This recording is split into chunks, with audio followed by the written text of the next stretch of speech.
Hi everyone, this is Supply Chain Management and Logistics. In the last class, I explained about the information centralization, the specialization, and product substitution. Those are the practical methods to reduce the safety stock by using so-called aggregation. Today, I'm going to still talk about the how to use this aggregation to reduce the safety stock, but at the same time, maintaining a good product availability. Let's take a look at the PowerPoint slide first. Okay, other than the product substitution, specialization, and information centralization, the method to reduce the safety stock by using the aggregation is so-called component commonality. The component commonality is commonly used in these days in many industries. The idea is the company try to use the common components to make a different the final finished good products. So probably good idea is good example is let me get my note here. It's about the vehicle manufacturing. Okay, so when company make a vehicle, the car, is normally is the car manufacturer not making only one kind of car and more than one kind of models and different cars, such as let's say just this company is making the sedan, just a normal, the family car, okay, and then another car is SUV, the sports utility vehicle, and also the pickup truck. Pickup truck is not famous in this country, but it's very famous in the United States, okay? And the thing is, this company makes three different vehicles right now, the sedan, SUV, and pickup truck, okay? So talking about in order to making this kind of products, okay? Thing is, this car manufacturer have to prepare the proper number of the component to make these three different the final finished good. Finished good means is that the car is fully assembled that be ready to be used by the final customer. Okay. So among the many the component, in fact, in order to make a one simple car, you need more than 10,000 different component. But let's just make it this story simple. So we consider just a three kind of component. The first one is the chassis. Chassis is just out frame of all this the car. Okay, and then also the engine. Of course, we need the power to run this car, and also the car needs wheels. Okay, so considering this, there's a three component, major component to make a three different car, and obviously at the first places, you can think about that in order to make a sedan, SUV, and pickup truck, these are three different kind of finished goods. Okay, you have to prepare each specific the different chassis, the engines, and also wheels for the each different the finished good. For example, like in order to make a sedan, certainly there must be the different shape that is from the SUV and the pickup truck. Okay, so probably you need a different chassis. Okay, from the chassis for the SUV and pickup truck. Okay, so let's say this is a 1 and 2 and 3. So basically, you need three different chassis to make up the three different the cars. Okay, what about engines? Yeah, probably depends on the what kind of car you make. The power is required to have that car might be very different. Okay, so let's say you need engine, specific engine for the sedan, and specific engine for the SUV, and specific engine for the pickup truck. And what about wheel? Yeah, of course, depends on the functions that require for each car, and also what kind of road that this car is supposed to be on, okay, and also power, okay, required for this specific car. The size and the design of wheels for the car could be very different, okay.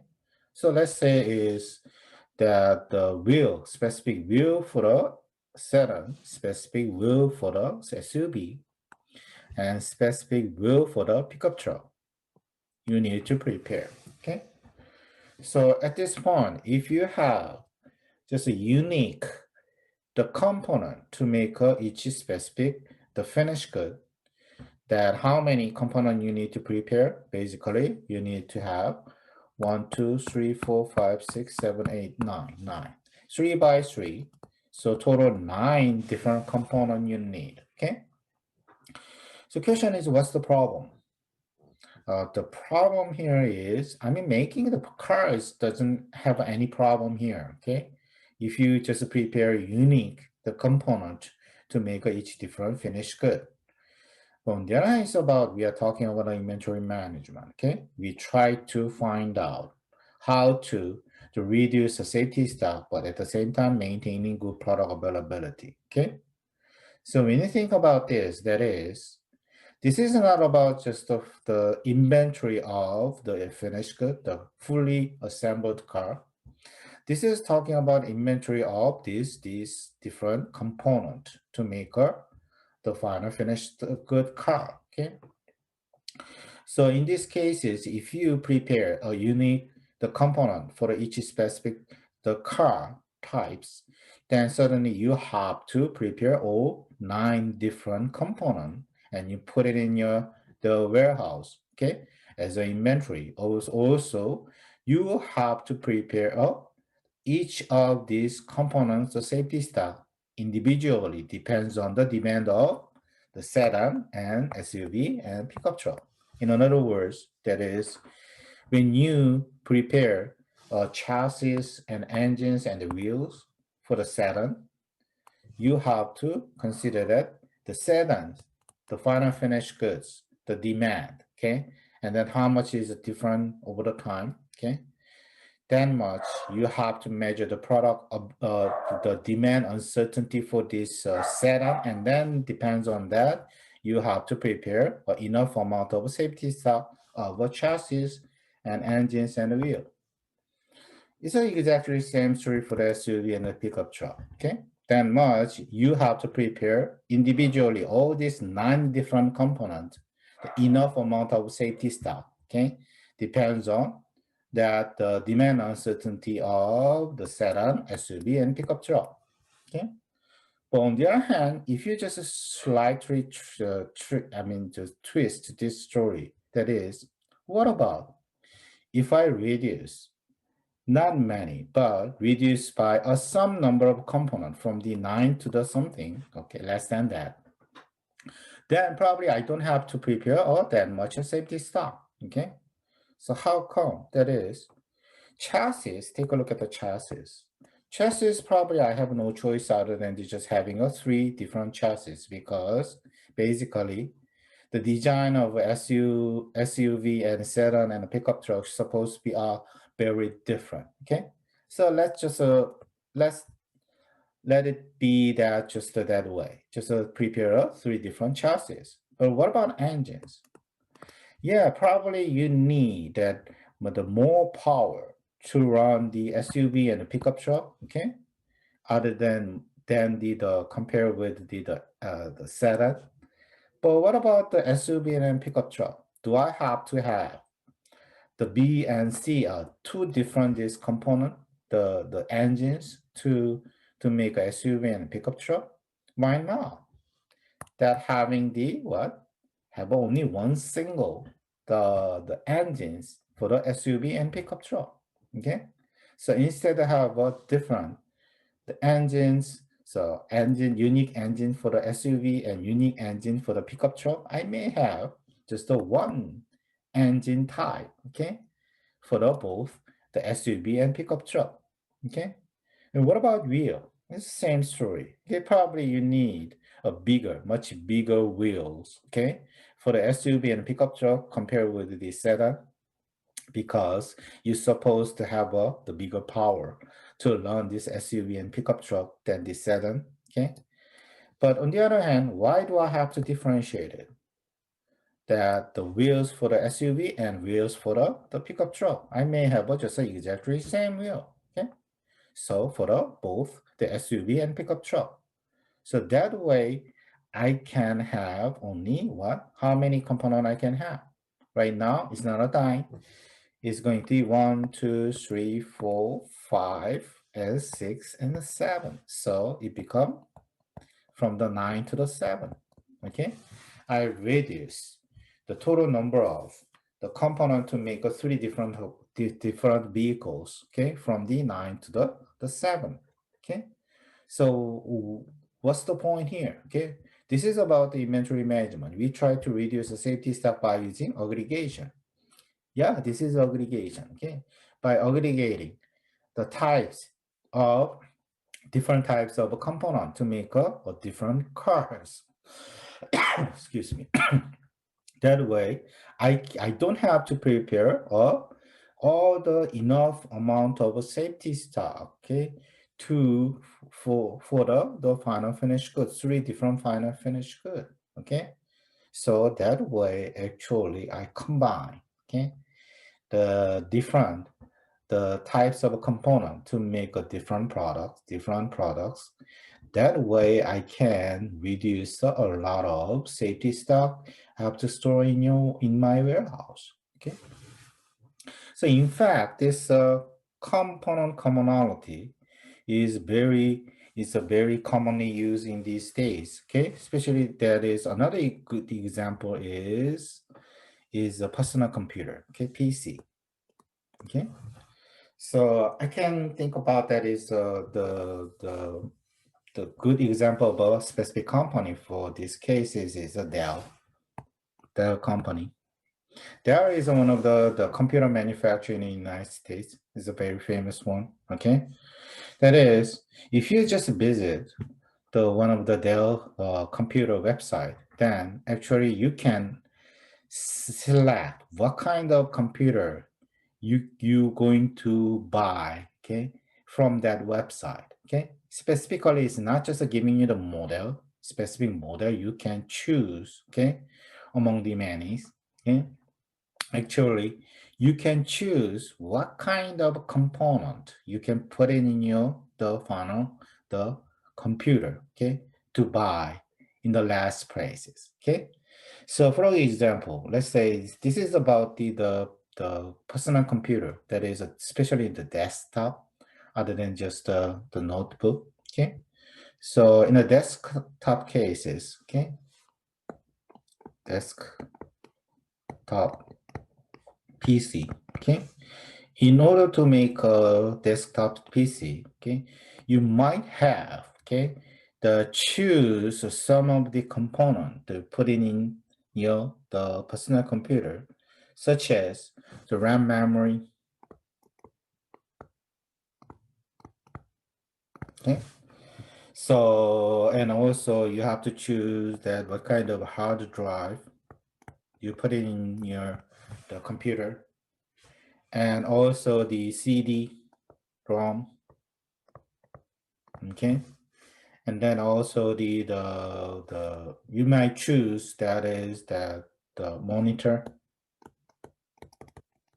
Okay, so basically when you try to buy this the desktop computer from that company, okay, you have to choose a specific RAM memory, RAM, the hard driver, and CD-ROM and monitor. Okay, on the other hand, the way that this Dell, the personal computer, the manufacturer provide the choices that you can choose among all these components is not continuous. Okay, you are not able to choose any kind of, okay, that the memory and driver and the ROM, CD-ROM in any cases. Okay, that is you have only the choices, okay, limited number of choices to choose that all these different component to make your final the computer. Okay, So, such as for the memory, you might choose among the what? The 4 GB memory and the 8 GB memory and 16 GB memory. Okay, that's all. Other than that, you are not able to choose that to make your own computer. Okay, so in other words, you cannot choose a 60 GB or 9 GB like that. Okay, we don't have one. Okay, so this is what I mean. It's not a continuous. This is a so-called modular. Okay, you have only limited set of the choices. Okay, now what about hard drive? Probably you can choose either 500 GB size hard drive or only the 1 TB, the hard drive. Okay, and what about the CD-ROM? Okay, that is probably you have a CD-ROM and a B CD-ROM. You may choose that among them. And also the monitor, you might have choices either you 20 inches or 24 inches. That's all. Okay, you don't have any other choices can choose from this computer. Okay, so thing is, all this their computer, the prepare is what? Just the 1, 2, 3, 4, 5, 6, 7, 8, 9. 9 different components, okay?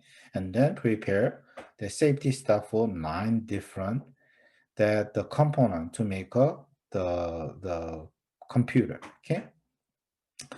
But on the other hand, what's about it?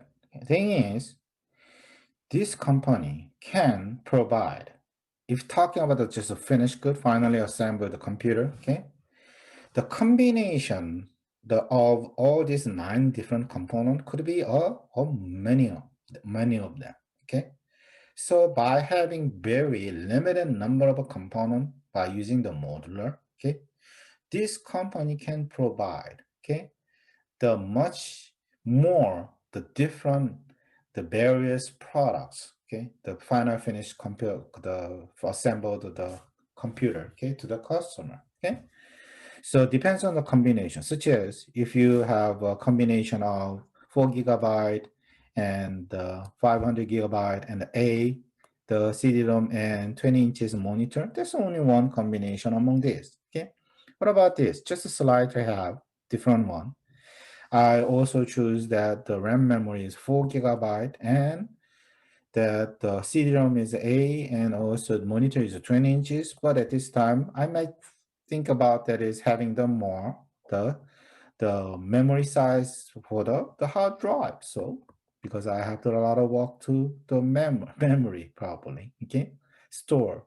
So that's why I choose instead of 500 GB, I choose 1 TB. Okay, that way I have just a slightly change. Okay, that the modular choices among the different component. That way I may have a different finally the computer at last. Okay, so that way actually the point is, you might have heard about so-called this is called the mass customization. So what's about the mass customization? That is, this is not about the inventory management, but anyhow, once I open this window, let me just explain this. That is, the conventionally, the way you make a product, to earn the profit, that is, you try to make a lot of product at once. Okay, that way you can reduce the unit cost of making that product. Okay, and basically you try to enjoy the economy of scale by making a lot of product. So that is so-called mass production.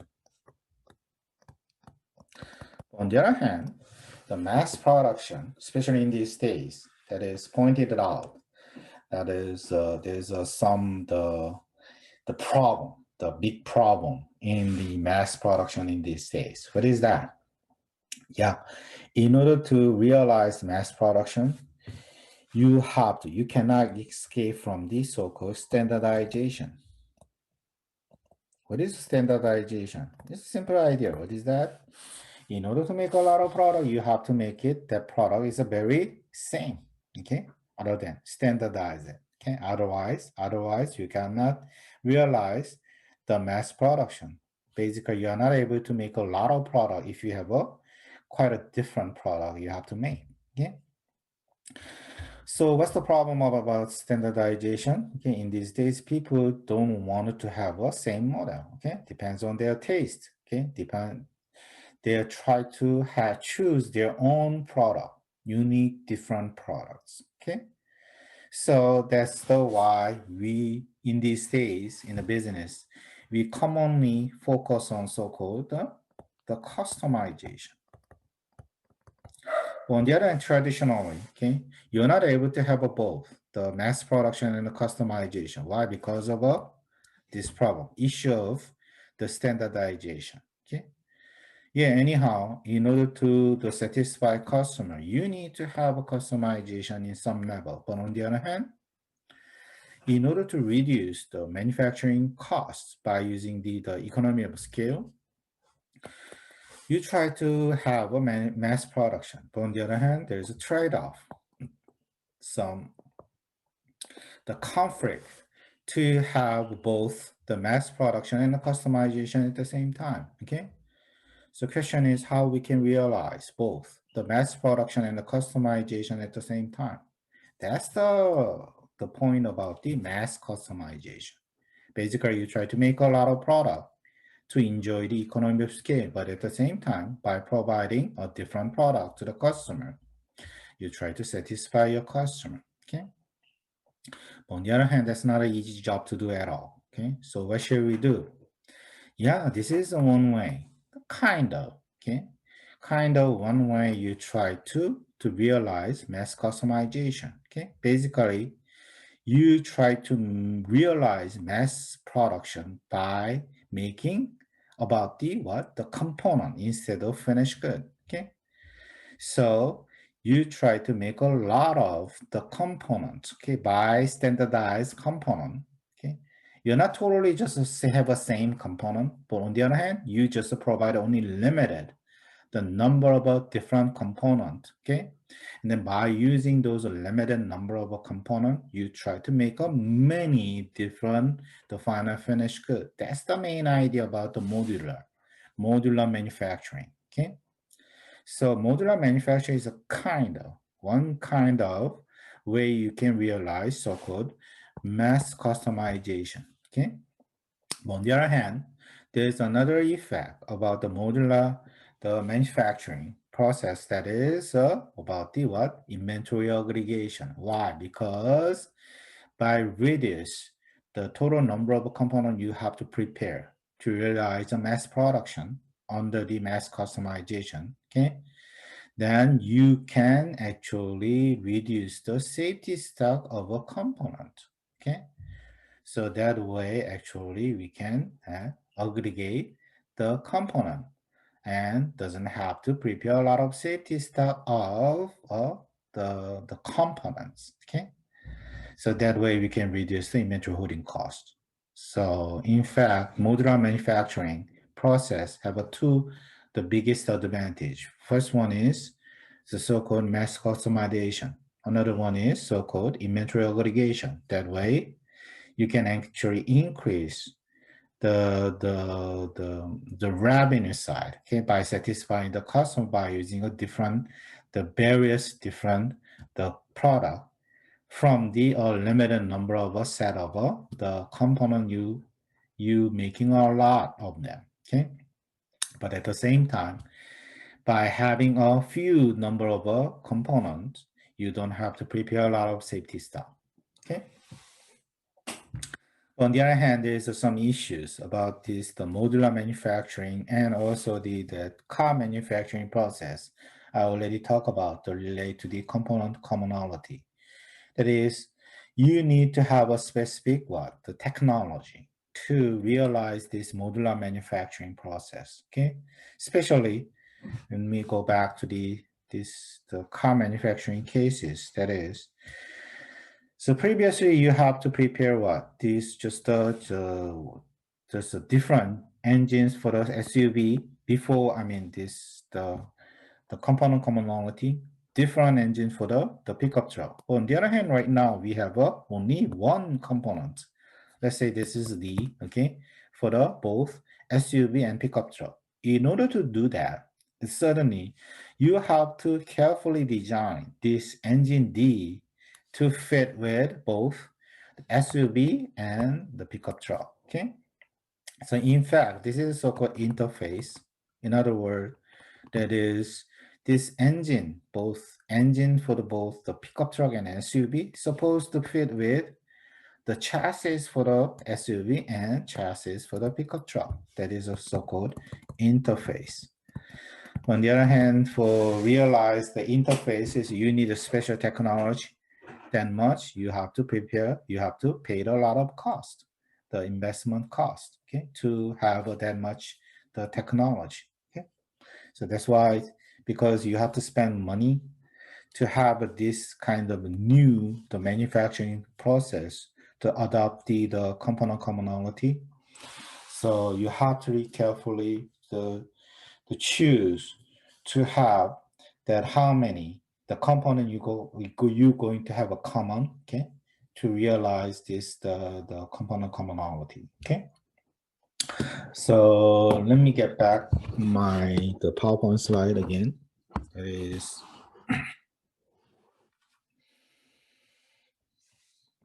okay. Thing is, again, the idea is about the component commonality is you try to use the common component to make a different kind of products. Okay, so this is could be very effective approaches to enjoy the aggregation and reduce the number of components. Okay, so that's why it's very popular in these days. It's very commonly used in many industry, such as I explained, that is car manufacturing and also the computer manufacturing process.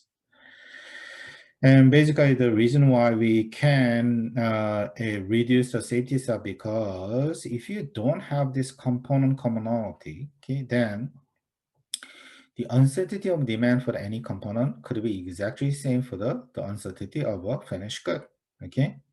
So that way you have to prepare individually all the enough amount of safety stock for all the component you have to prepare.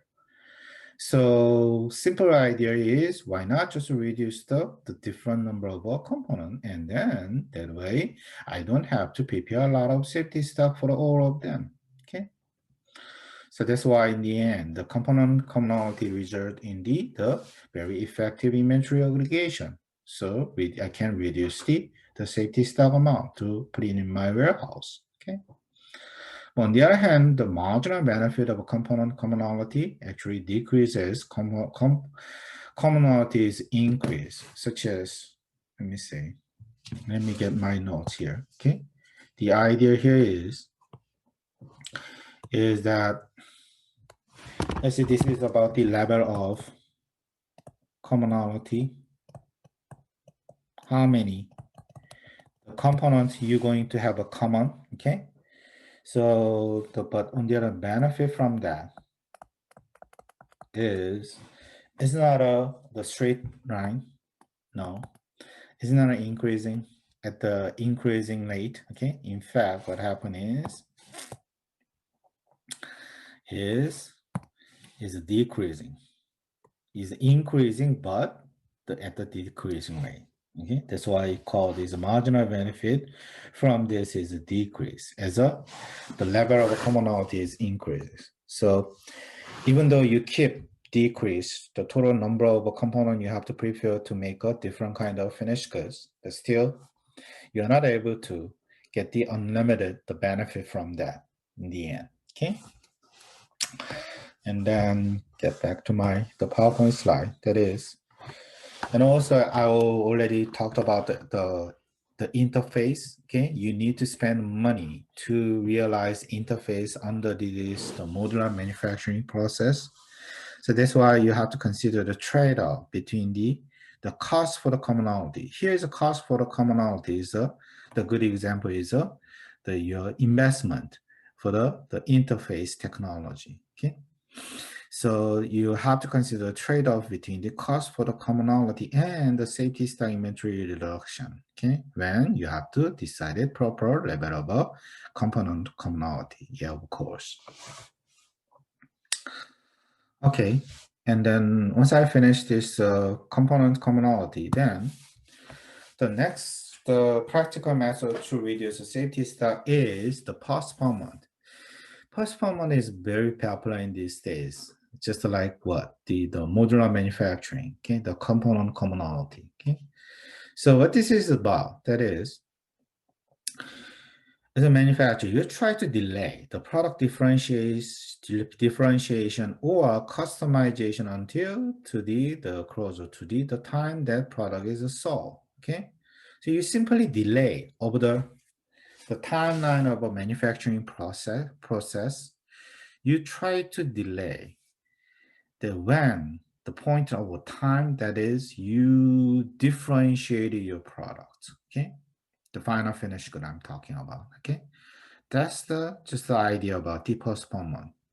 The question is, how can I to reduce the safety stock only because I delay the product differentiation, okay?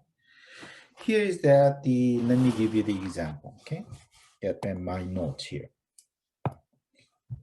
Thing is, one of the good example of this the postponement is that the Benetton. Okay, so Benetton. Benetton is a very famous the fashion clothes the manufacturer. Okay, especially for the young ages. Thing is that let's say the Benetton. Okay, the previously just the making the shirts. Okay, that is talking about the manufacturing process to make a shirt. Okay? The first, this company prepare thread, okay? And then next, before making a shirt with this shirt from the thread, okay? This company just a dye. It's not a death, okay? It's just a dye in a different color, okay? So dye the thread, okay? In different color, either yellow or blue or black or whatever, okay? And then from that dye, the thread in a different color and weave them and make a shirt. Okay, and then sell to the customer. That's all. Okay, that's a kind of traditional way to make a shirt. At the Benetton. Okay, but on the other one day, this company, okay, they applied the so-called postponement. Now, what happened here is, yeah, just as in the beginning, okay, the preparing the thread is the same. But on the other hand, this company start to not dye the thread and make a shirt first. And then at this time, this company dyed another thread. It dyed the shirt in a different color. Okay. And then sell to the final customer. So just compare that. Okay. So it's just a simple switch to certain steps. Okay. Under this production process. Okay. Previously, this Benetton dyed the thread. But on the other hand, this time, after the postponement, this company dyed another thread, the shirts. So question is, what's the effect here? Okay. So this is a kind of this company try to delay the differentiation product here's the product is a final finished goods, the shirts. Okay. What's the differentiation here? A different color, okay? The blue color shirts or yellow color shirts or black color shirt. That's all, okay? That's about the differentiation, okay? So have a different color, okay? This company, the step to make a different color of shirts, to delay them up to until the final point of a customer's sales, okay? That's all, okay? But the question is, what's the effect here? How can we possibly to reduce the safety stock by simply switching the certain step of a manufacturing process? That's the question. In fact, this company is able to reduce the safety stock a lot. Okay, how could it possible? That is, the first one. There's two effects. That is, the first one is this company can to reduce the safety stock by having what? Reduce the demand uncertainty. How come? Let's take a look at that. As I said, before the post-1 month, okay, that when this shirt become a different colors, that is at this point. Okay, why? Because once the thread, even though thread is not a shirt yet, but still thread is dyed in a different color. So once you dye the threads in certain specific color, the color of a shirt is already made, okay, is determined. Okay, so that's why the product differentiation happen at this point when dye the thread. Okay, even before making a shirt. Okay, but on the other hand, what about after the post-1 month? Yeah, point of a differentiation that is become this one. Okay, close to the sales when when company dye the shirt, not the threads. Okay, so in fact, when the threads become a shirt, still the product is not different. Okay, it's just a one color over the shirt. Okay, it's not a red, it's not a blue, it's not a black. Okay, why? Because it's before this is the steps before the dye process. Okay, so that's why product differentiation before the post-1 month is quite early. On the other hand, after the post-1 month, the product differentiation time point is what? Quite close to the customers. Okay. So why I just keep saying this? Because when you try to differentiate your product, okay, you have to know about the what?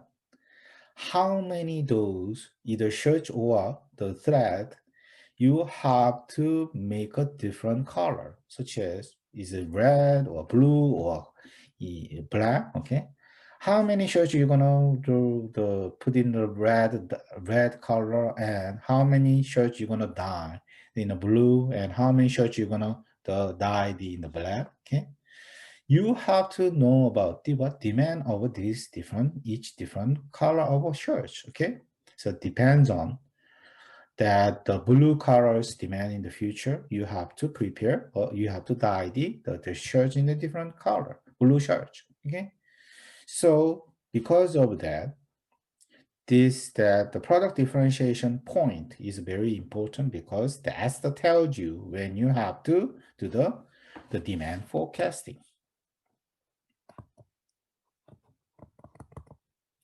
The thing is, when we talk about that, compare this the before the post moment and after the post moment. Okay, so when you have to forecast this demand, the different color of shirts, that is before the postponement, that is when you dye the thread. Even before making shirt, you have to already then learn the demand forecasting and know about the demand of a specific color of shirts. Okay. But on the other hand, what about the after the postponement? Yeah, because you don't have to, okay, you don't have to dye the thread, okay? All you have to first making a shirt from the thread, okay? All I have to do is just wait until I dye the shirt, not a thread, okay? That's the point I have to what? Do the demand forecasting, okay? So demand forecasting point is this one, okay? So what's the difference? Here is, according to what we learn about the demand forecasting is what? Is a what? As the timeline of forecasting is increasing, what happened? Yeah, forecasting accuracy is getting worse, okay? In other words, if you forecast quite the long future, then much you are not able to get a accurate forecasting, okay? So I think I already give you example that is what if you the forecast the demand for the tomorrow and forecast demand for the next year, which one is more correct, okay, accurate, more accurate in these cases, right? That is what, if you, the forecast tomorrow's demand is going to be more accurate than your forecast the next year's demand. Why? Because then much you have to, I mean, considering everything may happen that until the next year, okay? But what about tomorrow's demand? Probably tomorrow's demand is quite assured. I don't have to wait so that much that what tomorrow's demand is very possibly what is very close to the today's demand, okay? That much I can obtain the more accurate forecast outcome, okay? So what does it mean that if you have a more accurate forecasting outcome, that much you don't have to prepare a lot of safety stuff, okay? So that's why, because of demand uncertainty, you can reduce the demand uncertainty by having more accurate forecasting outcome. You can actually reduce the safety stock. That's the first point. Okay. And then what about second one? Okay. What's the effect that is enable this post amount enables to reduce the safety stock amount? That is, thing is, it's about the actual obligation. That's the first one was about the demand forecasting. Second one is about the obligation again. Okay, how come? That is, take a look at what kind of inventory you have to put in these cases before the postponement and after the postponement. Okay, certainly this is about the shirts. That is, for the shirts as the final finished good. Okay, that is before the postponement. The shirt you have to put in your warehouse is what? Different colors. The blue color is what? And yellow color or red color, whatever. Okay. Why? Because once you dye your thread in different color, then you're going to have a different shirt once it's made it from the thread. Okay. So that's why you have no choice other than to handle all these different color of shirts in your warehouses. Okay. But on the other hand, what about after the post-month? Yeah, he's talking about this church right after the making from the thread, but before the dye, the different color. What kind of shirt you have? Only one kind, right? What kind of shirt before the dye is not a different color. It's going to be one color, okay, no matter what. Probably original, the color of thread, okay? So either gray or white, okay? Only, but anyhow, only one kind of shirt, okay? So again, this is about the aggregation. You aggregate that inventory types, okay? By having only one single type of inventory, okay? Instead of having many different the types of inventories, okay? That way, I don't have to have a lot of safety stock. This is the, again, effect of aggregation, okay? So because of these two effects, okay, Bannerton can reduce a lot of safety stock, okay? Thing is, why is Bannerton is so much worried about the safety stock? Okay? Because this is a fashion industry, okay? One of the bad thing about the fashion industry is very hard to do the forecasting. Okay? Thing is that it's about making the clothes and selling clothes. Okay, so once this company manufacturer, okay, the clothes manufacturer introduce a new design of the clothes, okay, either shirts or pants or whatever. Okay, that is, it's going to be very. They need to prepare a certain amount of inventory. For that, they have to know about the demand. But on the other hand, the demand for the fashion clothes is very hard to predict. Okay, so that means in each year, this Benetton supposed to introduce a new fashion clothes. Okay, but on the other hand, okay, depends on the season, depends on the customers, the taste, okay, the demand could be very different. It's quite a fluctuated over the time, okay. So that's the one of the biggest problem of fashion industry, okay. So that's why they have to so much concern about safety stuff. Why? Because they are not able to forecast their demand accurately, okay. So that much they supposed to prepare a lot of safety stuff, okay. That much they have to pay a lot of money to have a lot of safety stuff. So their concern is how can they possibly reduce the safety stuff as much as possible, okay. So that's why the Benetton introduced this their postponement in their manufacturing process, okay. And also another concern is that is about the fashion industry is if you have a lot of safety stuff, but on the other hand, demand is unexpectedly low, then in the end, you're going to end up with a huge amount of inventory. But question is, can you sell the fashion clothes as a lot of the inventory? Can you sell these into the next year at the original price? No, you are not able to do that because it's going to be old fashion. Okay, once this newly introduced fashion clothes, okay, that are stored in your warehouse over the year, then in the next year, you're not able to sell the fashion clothes at the original price. Okay, you have to kind of have a huge sales quantity, sales. Okay, the cut the prices, or even you have to just throw away in the the throw away. Okay, without any money. Okay, without any pay. Okay. So that's why. So that's why having a lot of inventories could be a big trouble for the fashion industry. Okay. So that's why they have to so much worried about having the lot of safety stuff. They try to find out every way. Okay. They try to find out any way to reduce the safety stuff at any time. Okay. So that's why thing is that I just giving you just some of the background. Why is that the Benetton?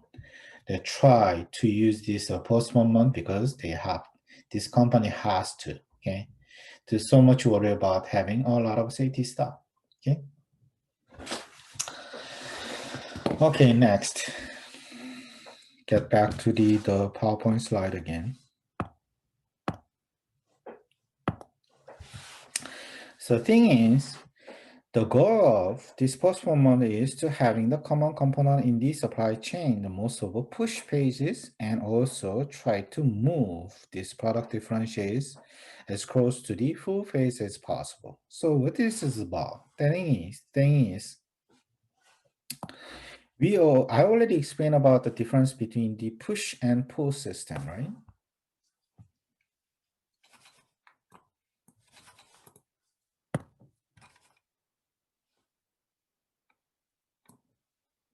Okay, so what's the difference between the push and pull system? Push and pull versus pull. And the push system is the kind of traditional way to manufacturing the product, to manufacture the product. Okay.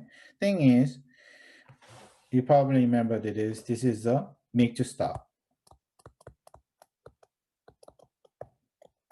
You're making a product to store them. Okay. But then what about pull system? This is a make to order. So basically, push system is a very traditional manufacturing process. That is, you just keep making products without taking orders, okay? And then you just store them in your warehouse. And then once customer comes, and then you just take the product from the warehouse and provide to this product to the customer. That's all. That's about the push system. But on the other hand, what about pull system? It's about the what? You're not making product at all. Okay. You start to make a product once your customer place order. Okay. So that's why in the make to order, make to stock, the push system, you supposed to have a inventory, but on the other hand, the complete full system, you're not supposed to have any inventory. Why? Because you're making only the amount of a product that customer place orders. Okay. The thing is, if you take a look at any manufacturing process, normally what happens from the 0 to the 100, I'm just talking about timeline of a certain manufacturing, the procedure. That is, normally in some portion is a so-called the push, is starting from push because you're supposed to make a product, okay? Even without some the demand forecasting, without even knowing about the how many product will be ordered by your customer, you're just making a product, okay? At least not a finished good, at least you have to prepare a component.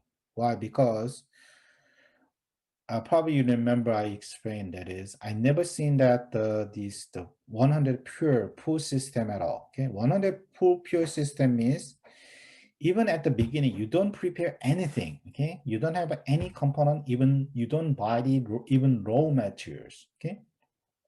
You just basically have an empty desk, okay? So from that, you're just waiting for the customer's order. And then now, customer place order, you buy the raw materials and preparing the component and assemble them and make a finished good and then hand over this finished good to the customer. Basically, I can say this is a full that pure the pull system, okay, 100% complete the pull system.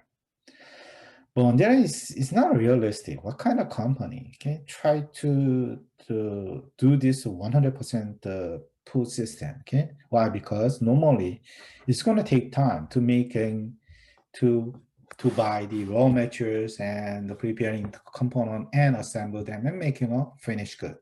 It's quite a long time you need to spend, okay, to until you just making the final finished good and then ready to hand over that to the customer, okay?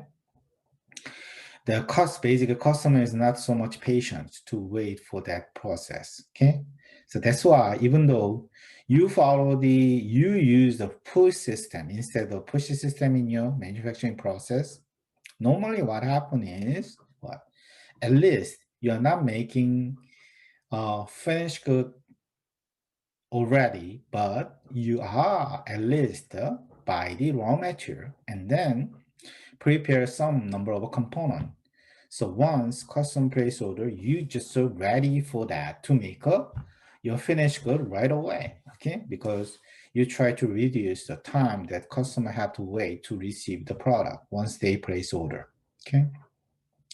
So that's why I'm saying is, if you have just a normal manufacturing process, that is normally earlier stages, earlier time of this entire 100, from the entire 100 manufacturing process, some portion, early portion is, I can say the push process, okay?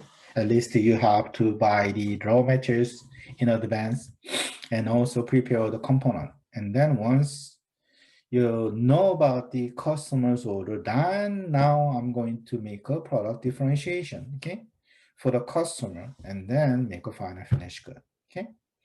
So in the later portion of this is, I can say is what? The pull process, okay.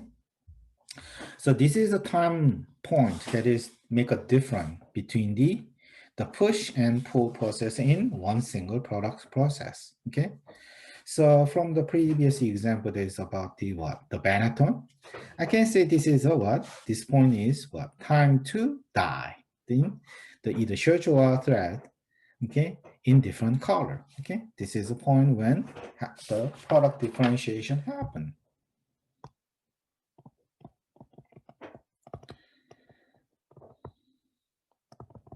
Why? Because at least at this point, you have to know about your customer's demand and what kind of product customer wants. And then you have to make a product different, okay? Well, before that, probably you just prepare that the just the basics, okay? Component and raw material to make a final finish good before you're making final finish good, okay? The thing is here, that is, In the push system, okay, the one of the big advantage of push system is what? Just like a what mass production. Okay, that is because you just keep making product. Okay?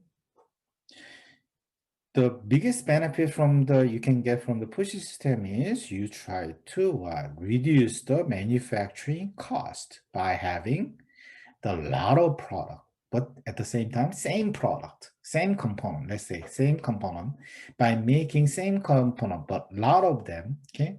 That way, you can enjoy the economy of scale, okay? But then what about pool system? Pool system, you don't have, okay, you don't have this, okay? Because once it's a pool, then once your product is different, you're not able to enjoy the economy of scale, okay? So that's why here saying is from the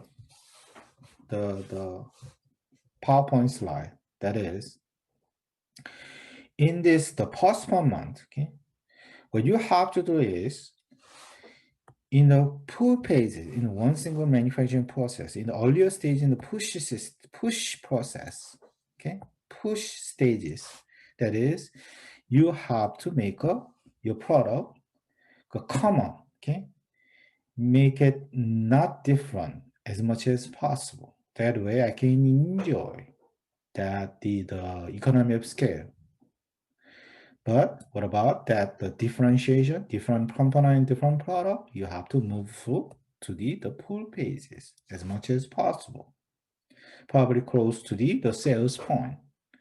That way actually I can get the more benefit. Okay. The idea is again same. That is, when I explain at the first places about the push and pull system, is like a what? Like you may have just a discrete choices between these two options, whether you have the 100 complete push or 100 complete pull. But on the other hand, I have to say that is in the most cases in the industry, especially in the realistic one, that is, even in the single manufacturing process, has both the push and pull period. Okay, so normally earlier stage is a push and the later process is a pull. But the thing is, to enjoy, fully enjoy the benefit from the push and pull, okay, you have to wisely choose what kind of component, okay, you put in this process, either push or the pull, okay. So go back to this PowerPoint slide again. That is, the idea is what? Again, like a postponement. The basic idea about the postponement is you try to have a more common components in the earlier stage of a push. I'm sorry, earlier stage of a push.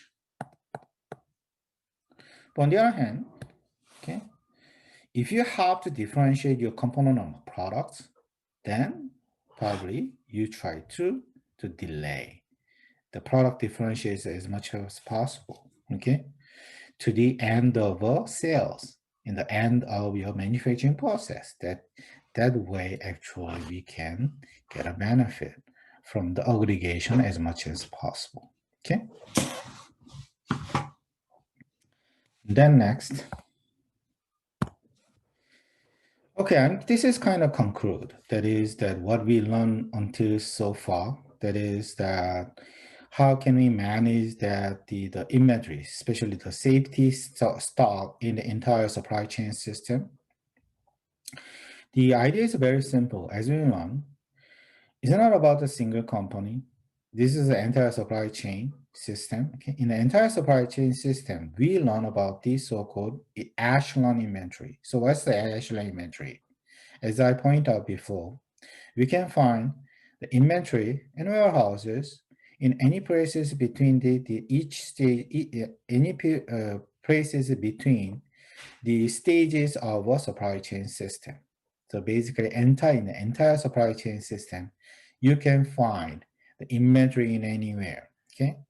But the thing is, all these different inventory and the different places are quite related to each other. Okay. So that's why even though you reduce inventory in some place, that doesn't mean that is you can reduce the the inventory in the entire supply chain system. Unfortunately, if you just simply reduce the inventory in the one place, that means the inventory in another place could be increased. Okay, so that's why when you try to reduce the inventory in entire supply chain system, you have to understand this kind of interaction and relationship among all the inventory that in entire supply chain system. Okay, so what shall we do? That is, normally a inventory, if it's very expensive, then probably it's a good idea you try to put those inventory in the upstream of the supply chain system. But on the other hand, inventory is relatively cheap, then probably you put in those inventory in the downstream. Okay, so what does it mean? That is, I already explained about this before, but anyhow, if I just draw the supply chain system in the vertical structure again, starting from the vendor provide the component or raw material to the manufacturer. And then there's a wholesaler, and there's a retailer. And finally, there's a final customer.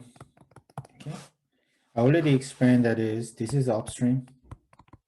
In this vertical structure of a supply chain, if you move up, that is upstream. If you move down, is downstream. Okay. So thing is, normally what happens is if you move upstream, if it's just about the single products, okay, that is in the upstream, normally what the form of inventory product you put in your warehouse is either raw materials and components and probably byproducts and any form of products that before the final finished good. But normally downstream, you might find just most of them is just a finished good. So this is kind of stupid question, but anyhow, which one is expensive? More expensive than the other, okay? That is what normally this is expensive, okay? More expensive than the raw materials and component byproduct, okay? So that's why here is in the downstream, most of the product is more expensive. Most of the inventory you put in your warehouse is more expensive than the inventory you put in your downstream. Okay. So idea is very simple. So if I have very expensive item, the product itself is very expensive, then which places I better put in my warehouses, either upstream or downstream? Yeah, it's upstream. Why? Because if I put it in that's so much it's so much expensive items, I would rather have a component of them, okay, or raw materials. Why? Because is a normally inventory holding cost is a proportion to the value of inventory. So if the product itself is a very expensive item, I would rather hold the component or raw materials, okay, instead of finished good in my warehouse. Okay, if I have a finished good, that much I have to spend a lot of money to hold that expensive item in my warehouse. Okay, so instead of that, I would rather to have the raw materials or components, okay, instead of a finished good. That way, I probably save them my inventory holding costs by holding the cheaper the item in my warehouse. Okay. On the other hand, that if it's a relatively cheap product, final finished good itself is a relatively cheap, then probably I don't care that is that much about the inventory holding cost itself. So that I would have no problem to have them in the downstream, okay, of a supply chain system. But on the other hand, there's a problem in having the most of inventory in the upstream. What is that? Yeah. Also, I already explained before that is we have to consider that both the cost and responsiveness. Okay. So thing is, if you put most of the inventory in your upstream, then much you not having a lot of finished good in the downstream, then much customer have to wait for a long time to receive the finished good. So probably it's not a good idea if this is a kind of product, very emergency cut types, that customer is not so much patient to receive this product, then probably you have no choice other than just put your most of the inventory as a finished good at the downstream of the inventory to deliver the product this to the customer very fast. But on the other hand, if you find that your customer are willing to wait until they receive the product, then why not putting in all those inventory, most of them in the upstream. Okay, so that way, even though the responsiveness is not so much good, but still I can save a lot of money having the inventory in the upstream. Okay, and so that's the point about that. So let me have a last slide here.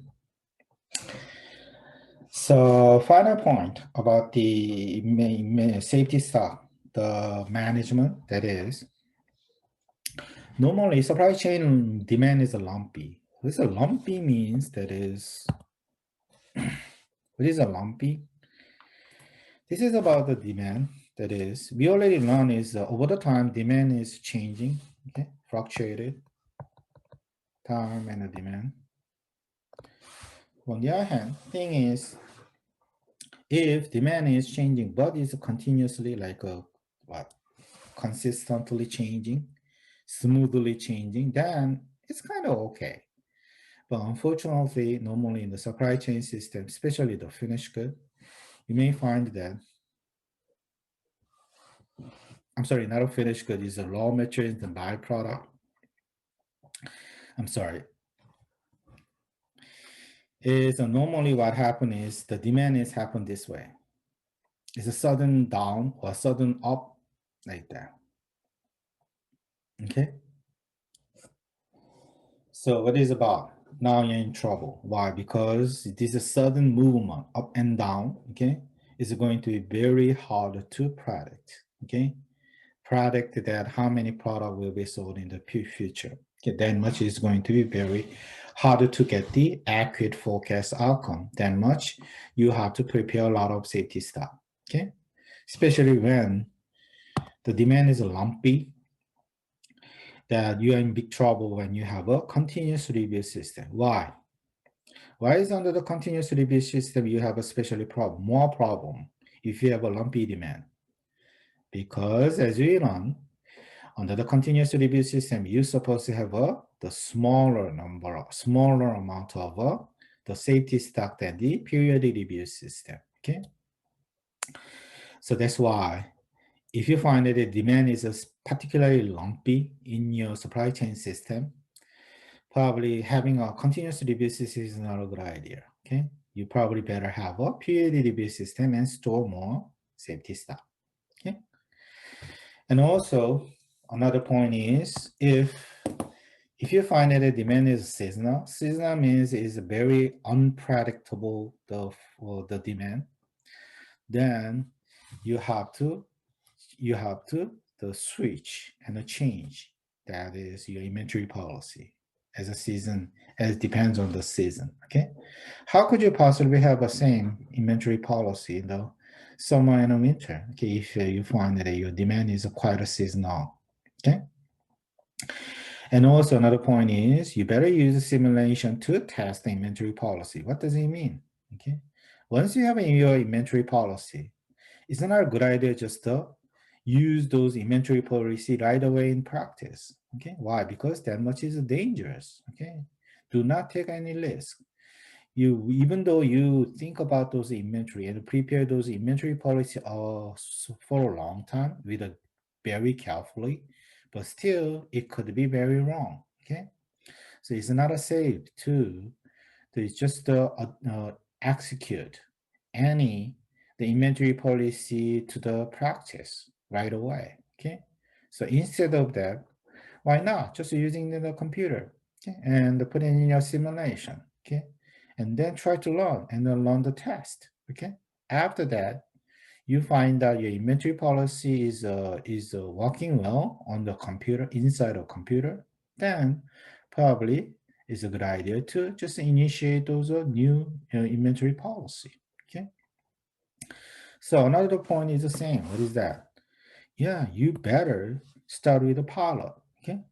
Do not start. Do not use the complete, the full, the inventory policy right away.